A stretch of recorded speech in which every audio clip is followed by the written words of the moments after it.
Good evening and welcome to tonight's neighborhood meeting. My name is Tyler Butler and I'm a planner with the city's Development Services Department. The focus of tonight's meeting will be on an application for a telecommunication tower located at 181 Livingstone Street East within the existing plaza at the corner of Livingstone and St. Vincent Street. So please be aware, we are recording this meeting for the public record. So all information provided is being collected and will be used for the purpose of garnering your input to respond to inquiries and will be considered public information. So should you have any questions regarding this collection, please contact the Development Services Department and we'll give you all the answers that you need. So I would also like to let everyone know that we do have some technical staff behind the scenes tonight managing our meeting, and they do have the ability to interrupt the meeting at any time. And they will allow the applicant and all the members of the public an opportunity to speak. So please bear with us if we do have any connectivity issues tonight.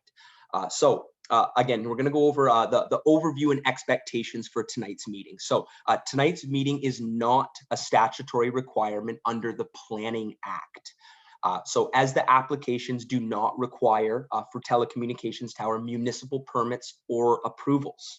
The city's telecommunication protocol requires consultation with the public on proposed towers within the city of Barrie. So all decisions related to the telecommunications tower applications are made by Industry Canada. So the intent of tonight's meeting is to provide members of the public to become familiar with the development application and the telecommunications tower process and ask questions of the applicant for feedback. So what can you expect tonight? Well, you'll get a presentation from the applicant's representative describing the proposal and Industry Canada's review process. So you'll also get just a brief overview of the city's process and timelines, and you'll also have, of course, the opportunity to ask questions of the applicant and city staff and identify any concerns that you might have with the tower. What not to expect tonight. You will not have a city staff recommendation on the application, as that's made by Industry Canada. And we will not be having a debate on the merits of the proposal between city staff and the applicant. And once we do move to that question and answer period after the presentation, if you do wish to ask a question or provide a comment, you will be required to use the meeting controls to raise your virtual hand. And you can find all of those controls at the bottom of your screen. And if there is anyone joining us by phone today, you can press 9 on your device to raise your virtual hand. And when called on to speak, you can press 6 to unmute yourself. When you are called on to speak, just please clearly state your name and your address, and then provide your comment or question. And as we do work through these comments and questions tonight later in the meeting, we respectfully ask that members of the public please avoid repeating the same questions because once a specific matter has been identified, it will be documented, and the applicant will either provide a response verbally tonight or will provide a response later in the process in a written format, likely through email. This approach is going to allow us to have a more productive meeting tonight and conclude the meeting as scheduled. So those that have registered for the meeting by providing their email address will receive an email later in the process letting them know when the applicant has received what's called their letter of concurrence. And that letter of concurrence is what the city gives a tower applicant once the consultation process has concluded.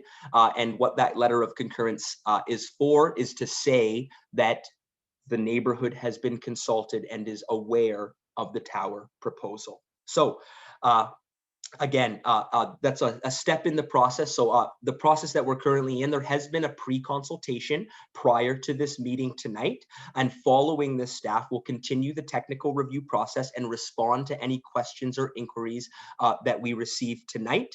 And then again, once we've responded to those, either tonight verbally or through email, again, we will provide that letter of concurrence to the applicant to provide to Industry Canada.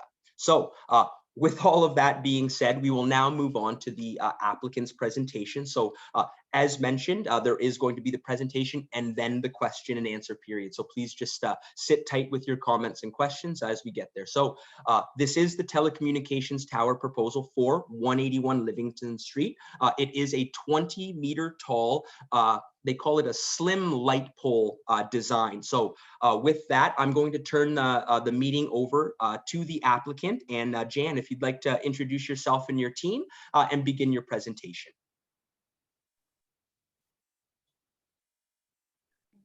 Thank you, Tyler, for that brief introduction. My name is Jan and I will be presenting, and I'm joined by my colleagues Leticia and Dom, who will be able to answer any of your questions following this presentation. So we'll just begin and get right into it. Next slide, please. Okay, so telecommunication towers are regulated by federal legislation under the Radio Communication Act and Telecommunication Act administered by Innovation, Science and Economic Development Canada. Through this Department of Industry Act, the Radio Communication Act, and the Radio Communication Regulations regarding the objectives of the Telecommunications Act, the Minister is responsible for spectrum management in Canada. The Minister is also responsible for developing national goals and policies to prevent radio communication interference or harm to the Canadian public telecommunication networks and ensures the safety of personnel working on these facilities. ISED Canada requires that proponents consult with the municipality and other governing agencies on location and design of the proposed tower and conducting a consultation process to make residents in the immediate area aware of the proposal. And so for this proposal, we are following the City of Barrie's protocol for consideration of telecommunication facilities and applications. Next slide. Thank you. So Health Safety Code 6 sets out the recommended safety limits for human exposure to radio frequency electromagnetic fields. Health Canada continuously reviews these safety code to determine new adverse health effects, and Shared Tower Inc. attests that the national carriers co-locating on the telecommunication structure will comply with Health Canada's Safety Code 6 limits. And please refer to Health Safety Code 6 on the ISED Canada website for more information. Next slide. So to provide a bit of a background, Shared Tower Inc. is a 100% Canadian telecommunications company that specializes in building shared telecommunications infrastructure. They focus on deploying capital to help its clients reach customers faster and more efficiently.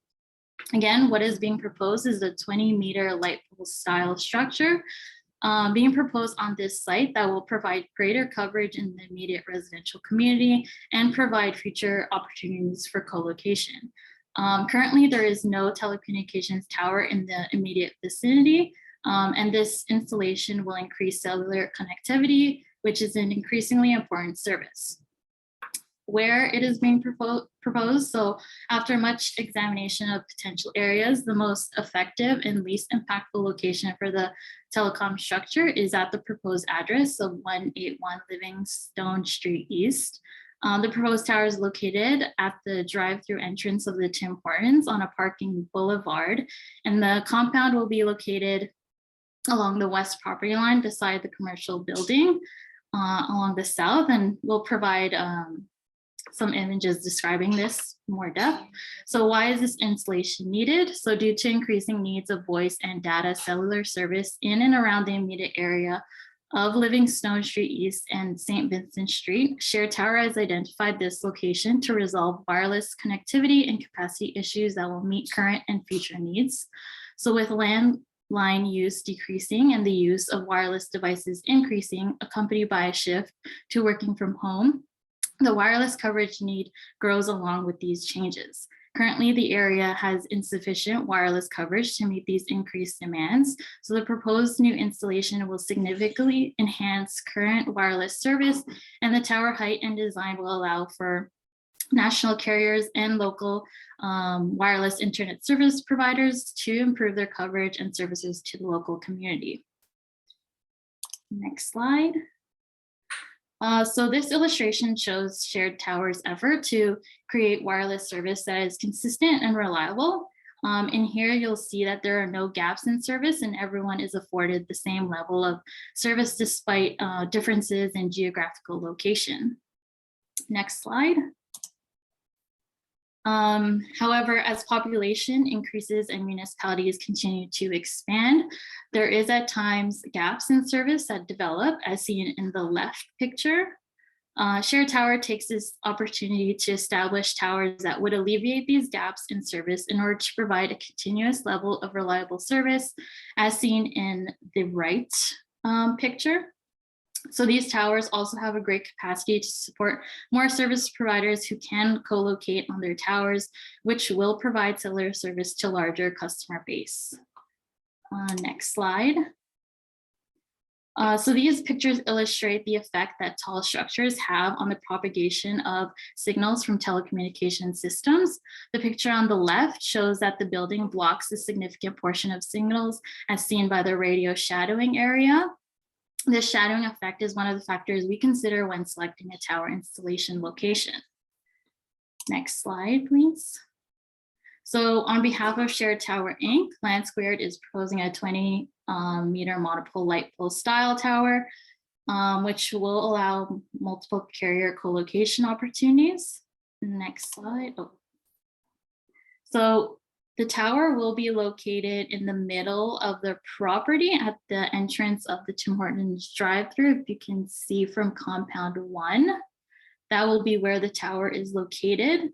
And the cabinet supporting the tower will be located beside the existing building to the south portion of the property and labeled as compound 2. So with this height, the tower can accommodate multiple carriers. Next slide. So in this portion of the presentations, we'll be talking about existing sites. Next slide, please. So the closest existing tower to the proposed site is a 48 meter tall co-locating Rogers, Bell, and Freedom Tower, approximately 1.2 kilometers away. So our proposed tower is the green pin, and this co-locating 48 meter tall tower is the blue pin.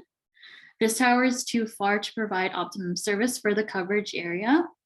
And the closest installation to the proposed tower is a 3 meter TELUS antenna, approximately 717 meters away, as shown by the purple pin here, and works as a booster and does not provide the same opportunities as a telecom tower would. And the next closest antennas is Rogers installations at the Georgian Mall. These installations provide no coverage to the target area of the proposed tower, as they are also approximately 1.2 kilometers away. So next slide. In the following slides, we'll be discussing the site plots in service currently and what service would look like after. So this following image demonstrates Rogers' existing wireless coverage from the tower located at 547 Bayfield Street. The surrounding lighter color shows the lack of coverage for those within the area surrounding the intersection of Livingstone Street and St. Vincent Street. And the next slide demonstrates the coverage of the Rogers installation with the addition of the coverage that the proposed tower at this site would bring for the Rogers network. And as you can see, the proposed tower will work cohesively with the existing coverage from the other tower to improve cellular and wireless coverage for the area. So now we'll take a look at some photo simulations. And here, these are just the viewpoints of the photo simulations we have taken of the proposed tower. We'll show you before and after images. So view 1 is from St. Vincent Street. This is the before. Jan, I'm just gonna jump in here just to make sure. Is everyone able to see the presentation right now? I'm just worried that some people might have lost their video here and being able to see it. Maybe by a show of hands of the attendees, if you cannot see the current presentation, can you put up your hand?